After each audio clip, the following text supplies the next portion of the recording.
You know, last August 2010, my wife Tammy went to our doctor to get a paper signed for our insurance company. And it was just a simple piece of paper that said that she was cancer-free. There's no cancer in her. She had had cancer when she was 15 and a half, and because when she filled out the insurance form, she put there she'd had it in the past, the insurance company wanted a doctor's signature. She had no cancer. So she gets this signature. She's about to leave the office. On the way out of the office, they say to her, hey, have you had one of our free screenings, ultrasound screening for your arteries in your neck, just to see if there's any buildup or, check them.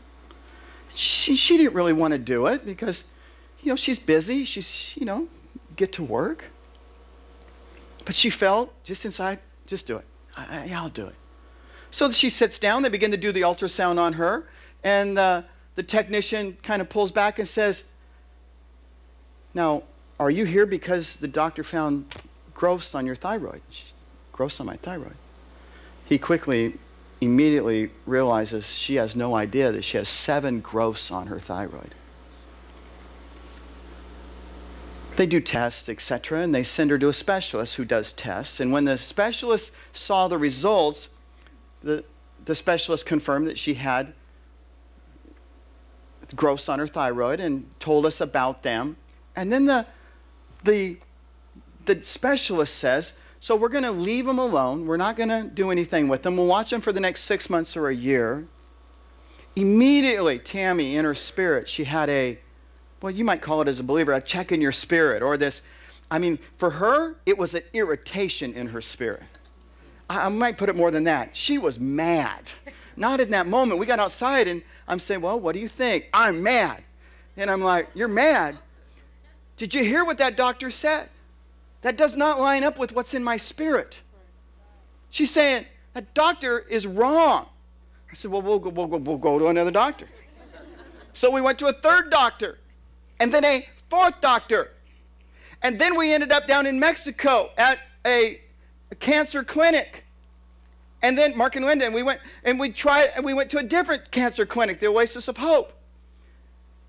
Could not get a settledness in our spirit.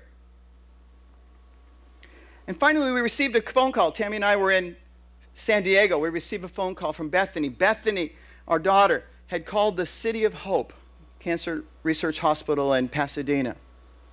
And they agreed to see Tammy. And immediately just felt in our spirit, that's where we belong, right there. Now, as many of you know, it turned out there was cancer in 2 of those tumors, and that it was Hurthal cell cancer.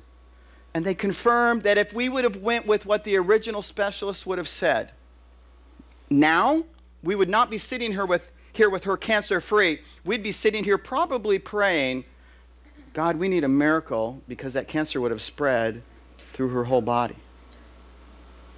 You cannot convince us. It was not the guidance of the Holy Spirit. Our guide was guiding us. I feel such a helpless feeling when I'm trying as a pastor to help people navigate through life. Listen, I've been doing this a long time. My dad was a pastor, and my grandfather was a pastor. As Windsors, we've been doing this a long time. Pastoring, helping, trying to guide people. We've gotten pretty good at this, but we are nothing compared to the guidance of the Holy Spirit in your life. I shiver to think, and sometimes some of you are facing such difficult challenges. The things going on in some of your businesses or your marriages or with your children, it's desperate. If you don't navigate through this situation with your child could ruin their life. And I shudder to think you're doing it without the guidance of the Holy Spirit. Some of us navigate through with like that TV show. What's the TV show where the guy is, Wilson? Home Improvement. I knew Gabe would know. It's his favorite show. The guy that always has all the answers on the other side of the fence but never shows his face. And a lot of us, we get our guidance from some dude who acts like Wilson, who really? We need the guidance of the Holy Spirit in our lives. You and I are a three-part being. We're body, we're soul, and we're spirit. Before you're saved, you lived by your flesh.